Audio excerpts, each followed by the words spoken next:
오늘은 예수님의 십자가를 바라보는 여인들에 대해서 한번 생각해 보도록 하겠습니다. 오늘날에는 사회적으로 여성의 위치가 없어서는 안 될, 반드시 있어야 하는, 이 사회를 지탱하고 유지, 발전시키는 굉장히 중요한 한 축, 그 이상의 의미를 가지고 있습니다. 여러분, 국가의 수장도 여성 지도자인 나라들도 많이 있고, 큰 기업의 CEO들도 여성 기업인들이 굉장히 적지 않습니다. 교회에도 여러분, 여성 목사가 목회와 신앙생활에 큰 몫을 차지하고 있습니다. 오늘 이렇게 봐도 남자분은 한 분밖에 없잖아요. 여성들의 위치가 얼마나 중요한지 모릅니다. 그러나 예수님 당시에, 예수님 사시던 유대 지경만 그런 것이 아니겠지요. 그 시대 모든 나라, 모든 사회의 여성은 그야말로 2000년 전의 상황이죠.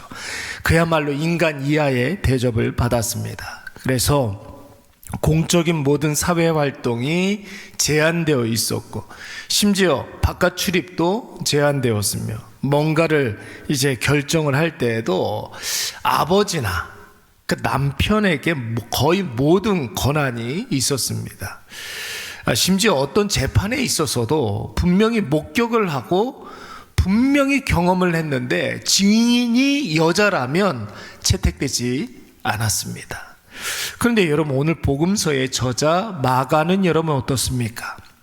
예수님 십자가에서 죽으심의 현장에 여인들의 이야기를 분명하게 기록해 놨어요. 그냥 기록만 해놓은 것이 아니라 심지어 이 여성들의 이름을 한 사람 한 사람, 그것도 그가 누구인지를 정확하게 알 수 있도록 아주 선명하게 기록해 놓았습니다. 그때 당시에는 여성들의 사회적 지위가 굉장히 좀 낮았기 때문에 같은 이름을 쓰는 사람들이 굉장히 많았던 거예요. 그래서 여러분, 성경에 마리아가 얼마나 많습니까? 그렇죠?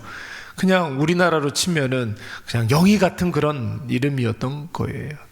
그 역사의 현장에 함께 있었던 여인들, 예수님 십자가 죽으심에 그 역사의 현장 가운데 있었던 여인들 누구였습니까? 여러분, 40절 말씀을 보시면 막달라 마리아라는 사람이 나옵니다. 너무나 잘 아는 그런 여인 아닙니까?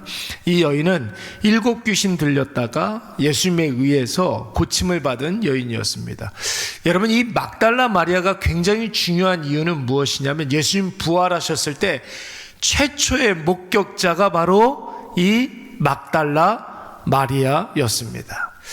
다음으로 나오는 사람이 바로 작은 야고보와 요새의 어머니 마리아가 나옵니다. 여러분, 이 작은 야고보는 누구를 말하는 걸까요?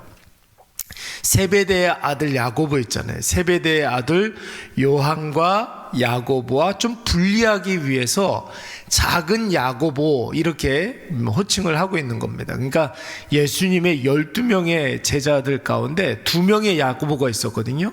하나는 세베대의 아들 야고보, 이 사람을 여러분 우리는 큰 야고보라고 이야기하고, 두 번째 야고보가 알페오의 아들 야고보라는 사람이 있었습니다. 이 사람을 우리는 작은 야고보라고 이야기하는 거예요. 근데 이 작은 야고보의 형제 요새라는 사람도 굉장히 예수님을 잘 믿었던 사람이었던 것 같습니다. 요새, 좀 생경한 그런 이름인데, 여러분, 요새라는 말은 요셉이라는 말하고 똑같은 거예요.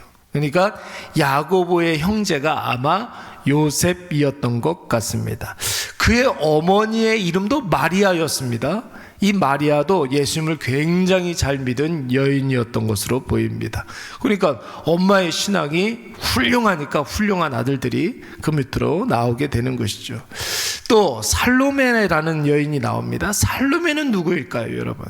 본문 말씀과 병행 구절인 마태복음 27장 56절 말씀에 보시면 이 살로메가 바로 세베대의 아들 요한과 야고보의 어머니입니다.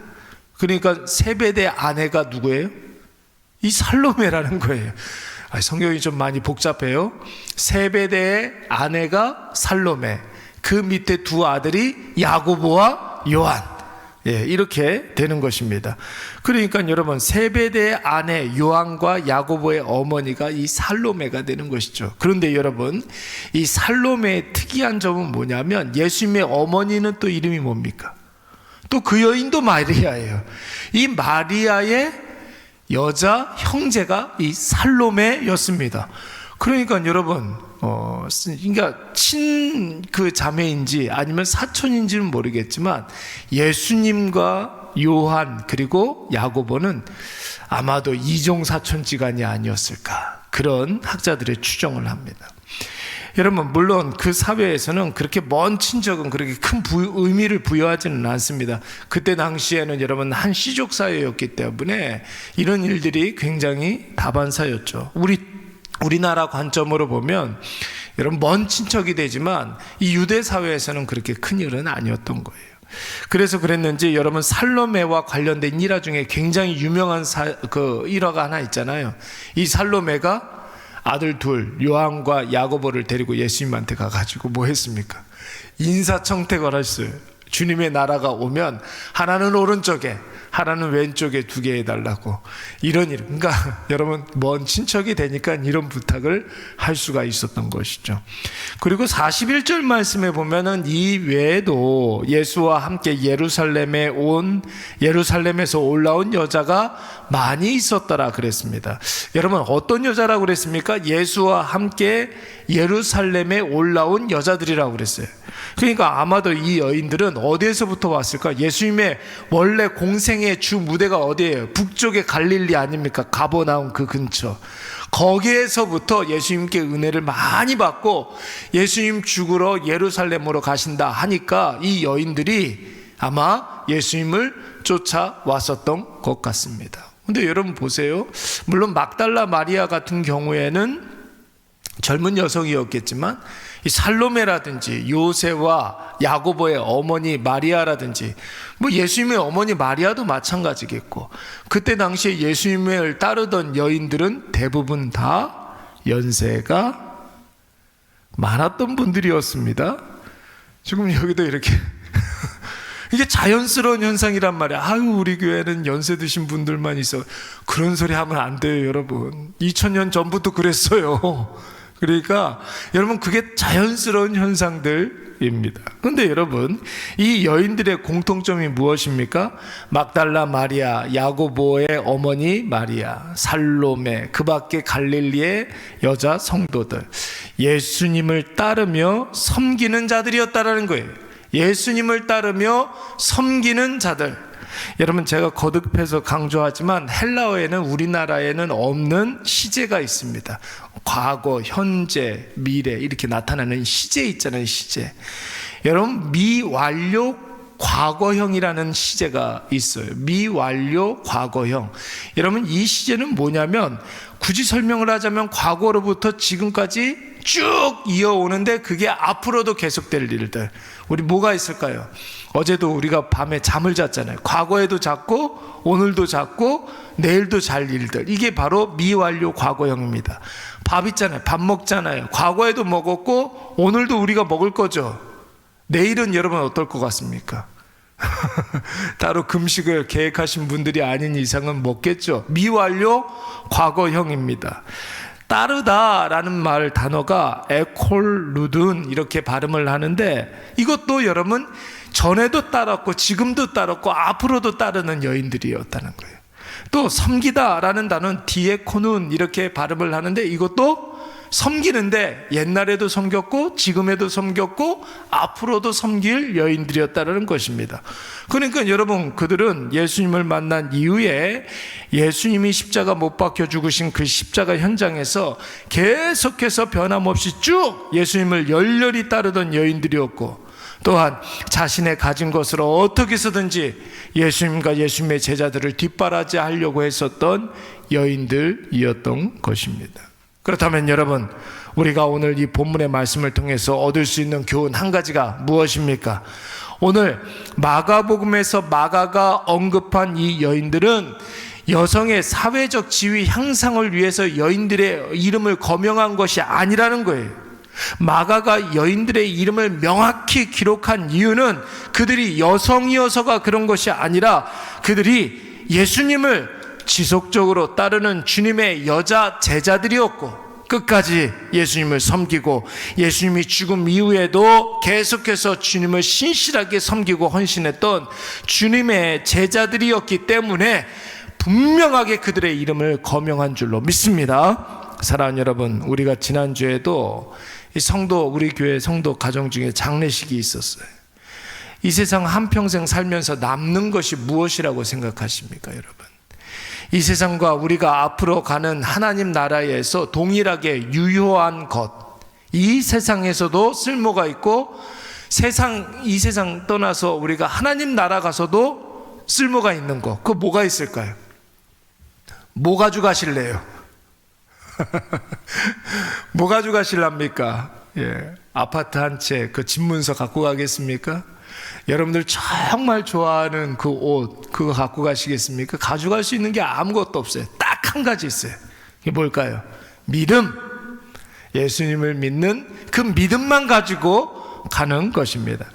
여러분, 장례식장에서도 아버지를 잃은 슬픔, 그런 어떤 남편을 잃은 슬픔이 있지만, 그러나 그들이 마음에 큰 위로가 되는 것은 무엇이에요? 아버지가 장로님으로서 한평생 주님을 따르고 주님께 헌신했던 그 믿음이 있었기 때문에, 여러분, 문상객이 막 구름대처럼 몰려와도 문상객으로 인한 위로보다 아버지가 장로님으로서 믿음 생활하고서 돌아가셨다, 하나님 나라에 가셨다, 여러분, 이게 더 큰 위로가 되는 거예요.